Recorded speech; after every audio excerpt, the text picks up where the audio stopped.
dari Sir Alpen. Kali ini saya akan coba menjelaskan materi kelas 10, di mana topik kita mengenai peranan BUMN dalam perekonomian. Mudah-mudahan dengan video anak-anak kami bisa memahami bagaimana peran BUMN dalam perekonomian kita.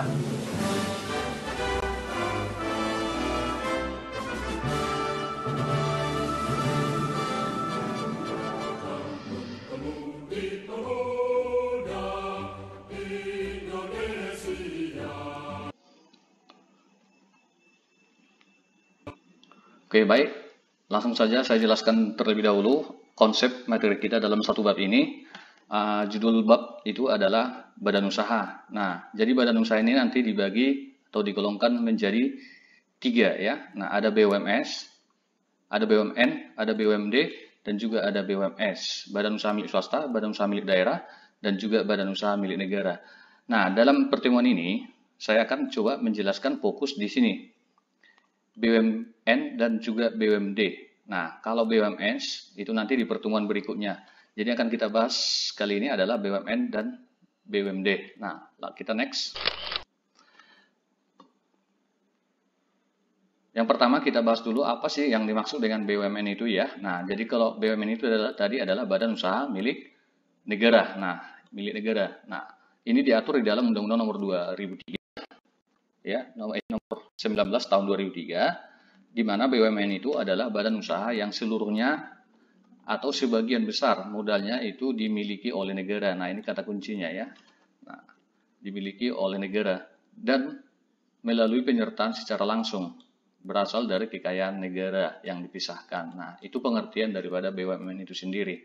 Oke ya, paham ya anak kami ya? Kita next. Nah, berikut contoh-contoh badan usaha milik negara. Nah, coba kita lihat. Di sini sudah saya bikin contoh-contohnya. Misalnya yang di sini kan ada Peruri, Perusahaan Uang Republik Indonesia, ya. Nah, ada TVRI, ada RRI, ada PLN ya, yang mungkin ini sudah anak-anak kami pahami. Ada Gas Negara, ada juga PTPN. Nah, inilah contoh-contohnya badan usaha milik negara itu ya. Oke, kita next.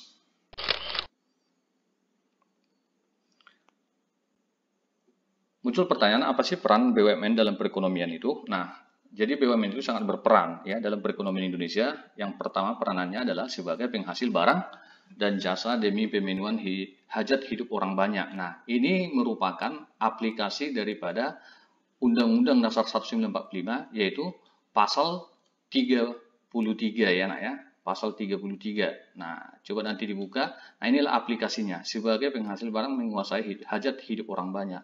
Kemudian yang kedua, peranannya adalah sebagai pelopor ya, sebagai pelopor dalam sektor usaha yang belum dikelola atau diminati oleh pihak swasta. Nah, yang ketiga, bahwa peranan BUMN itu sebagai pelaksana pelayanan publik ya nak ya. Nah, melayani masyarakat. Nah, itu maksudnya. Kemudian kita lanjut, pembuka lapangan kerja. Jadi dengan adanya BUMN ini nanti maka dapat menyerap tenaga kerja sehingga pengangguran di Indonesia itu akan semakin berkurang ya nak ya. Nah, tentu kalau pengangguran berkurang, maka pertumbuhan ekonomi juga semakin meningkat ya. Nah, oke. Kita lanjut. BUMN itu juga sebagai penghasil devisa negara ya nak ya. Nah, kita lanjut lagi, pembantu pengembangan usaha kecil dan juga koperasi tentunya, dan mendorong aktivitas masyarakat di berbagai lapangan usaha. Nah, itu peranannya ya. Oke, kita lanjut. Kita masuk sekarang bentuk daripada BUMN itu. Jadi BUMN itu dibagi lagi menjadi 2 bentuk. Cuman dulu itu ada 3 sebenarnya. Ada 3, ada perusahaan jawatan. Cuman yang kita bahas di sini ada 2 saja nanti ya. Nah, berdasarkan Undang-Undang RI Nomor 19 Tahun 2003 tadi, bahwa BUMN itu terdiri dari 2 bentuk. Nah, jadi sebelum tahun Undang-Undang Nomor 19 ini dibentuk, maka bentuk BUMN ini ada 3. Nah, tapi setelah undang-undang ini sampai sekarang, maka bentuk BUMN kita itu cuma ada 2, yaitu Persero dan juga Perum. Yang mana itu? Nah, di sini nanti akan saya jelaskan perbedaannya ya. Nah, ini. Jadi di sini masih saya buat 3. Yang pertama ada perusahaan jawatan ya nak ya. Perusahaan jawatan, ada Perum, ada Persero. Nah, apa itu perusahaan jawatan? Perusahaan jawatan ini nak, dia tugasnya untuk melayani umum. Ini tidak diperbolehkan untuk mencari untung. Itu kata kuncinya ya. Kata kuncinya Perum itu adalah tetap dia melayani kepentingan umum atau masyarakat umum, tetapi harus juga bisa mencari keuntungan. Tapi kalau persero dia harus mencari laba atau profit ya. Nah, itu kata kunci perbedaan yang tiga ini. Cuman setelah dikeluarkannya Undang-Undang Nomor 19 Tahun 2003 tadi, maka perusahaan jawatan ini tidak lagi ada di Indonesia. Nah, itu maksudnya. Artinya bahwa perusahaan jawatan ini sudah dialihkan menjadi Perum maupun Persero, kira-kira begitu. Jadi kita fokus di Perum dan Persero. Paham ya anak-anakku ya? Nah, apa perbedaan Perum dengan Persero? Tadi sudah saya jelaskan bahwa Perum itu kata kuncinya adalah melayani umum, tapi harus mencari untung untuk nanti biaya operasionalnya.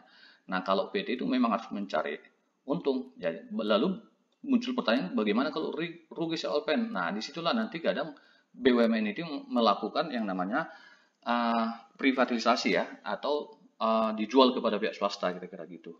Kemudian perbedaan yang selanjutnya nanti bisalah kalian baca, misalnya itu nanti Perum itu biasanya bergerak di bidang jasa, kalau Persero itu nanti sudah berhubungan dengan hubungan usaha dagang secara perdata ya. Nah, kemudian kalau dia Perum itu dipimpin oleh dewan direksi, itu maksimal ada 5 itu ya. Nah, kalau ini dipimpin oleh direksi dia. Nah, saya rasa itu yang ini nanti udah bisa kalian baca. Ya, paham ya? Oke. Kita lanjut. Sekarang kita masuk kebaikan dan kelemahan BUMN itu sendiri. Nah, yang pertama kita bahas dulu ya. Apa kebaikan daripada BUMN itu? Yang pertama tentu adalah menguasai hajat hidup orang banyak. Jadi kalau sektor-sektor penting itu, misalnya kan sektor penting yang dimaksud itu kan misalnya perusahaan listrik ya, listrik. Nah, jadi seandainya listrik ini dikuasai oleh swasta, maka nanti harganya bisa tinggi ya, bisa tinggi sehingga masyarakat tidak mampu membayarnya. Nah, karena listrik ini adalah merupakan kebutuhan ya, kebutuhan pokok daripada seluruh masyarakat Indonesia. Nah, jadi itu harus dikuasai oleh negara. Contoh lain apa? Contoh lain adalah minyak. Nah, minyak itu juga dikuasai oleh negara karena itu adalah kepentingan umum. Nah, oke. Kemudian yang kedua, tujuannya untuk mesejahterakan rakyat banyak ya, sesuai dengan ya tujuan Bangsa Indonesia lah ya. Adapun kelemahan daripada BUMN itu sendiri, nanti BUMN itu seolah-olah tidak perlu efisien ya. Nah, terjadinya nanti makanya akhir-akhir ini sering sekali kita dengarkan bahwa BUMN kita itu defisit ya. Nah, jadi mudah-mudahan nanti mudah-mudahan nanti BUMN kita itu harus efisien ya, dan dipimpin oleh direksi-direksi yang memang betul-betul tidak harus mementingkan yang namanya kepentingan rakyat ya.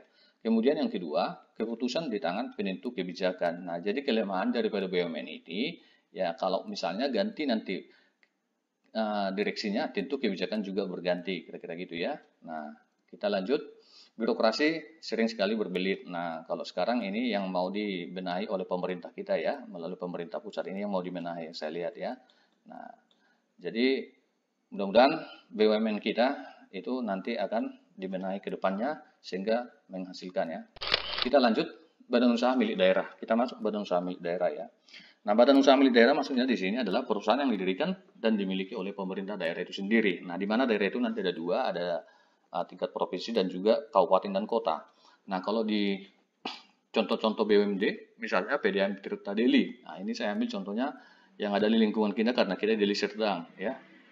Nah, ini dikelola oleh pemerintah daerah, ya, dan itu menjadi pemasukan untuk kas daerah. Kemudian ada Bank Sumut. Nah, kalau Indonesia ada 34 provinsi, ya kan, 34 provinsi. Nah, ini biasanya memiliki yang namanya perusahaan daerah di bidang perbankan ya. Nah, kalau Sumut dibuat namanya Sumut. Kalau di DKI nanti disebut dengan Bank DKI. Kalau di Papua disebut dengan Bank Papua, kira-kira gitu ya. Kita next. Ada perusahaan daerah pasar. Nah, jadi semua perusahaan daerah pasar itu adalah milik daerah ya. Nah, contoh dekat sekolah kita itu ada di Bakaran Batu. Nah, itu milik daerah daripada pemerintah Deli Serdang, kira-kira begitu. Oke. Apa kebaikan dan kelemahan BUMD itu? Yang kebaikan pertama itu adalah sumber pendapatan asli daripada daerah itu sendiri ya. Nah, kemudian yang kedua membuka lapangan kerja untuk daerah itu sendiri dan yang ketiga menyediakan barang untuk kebutuhan pemerintah daerah. Adapun kelemahannya sering sekali kekurangan modal. Nah, oleh sebab itu nanti maka sering melakukan pinjaman ya. Kemudian kurang cepat mengambil keputusan. Nah, kalau ganti pemerintah nanti bisa terganggu BUMD-nya ya. Kemudian keputusan di tangan kepala daerah. Oke, saya rasa itu sajalah materi kita. Mudah-mudahan nanti anak-anak kami bisa memahami apa yang saya jelaskan dari materi ini. Ya, nah jadi kata kuncinya tadi adalah bahwa BUMN itu bentuknya ada dua, ada persero dan ada perusahaan umum atau peru ya. Demikian dari Sel Apen. Sampai ketemu di materi berikutnya, yaitu badan usaha milik swasta. Sekian dan terima kasih.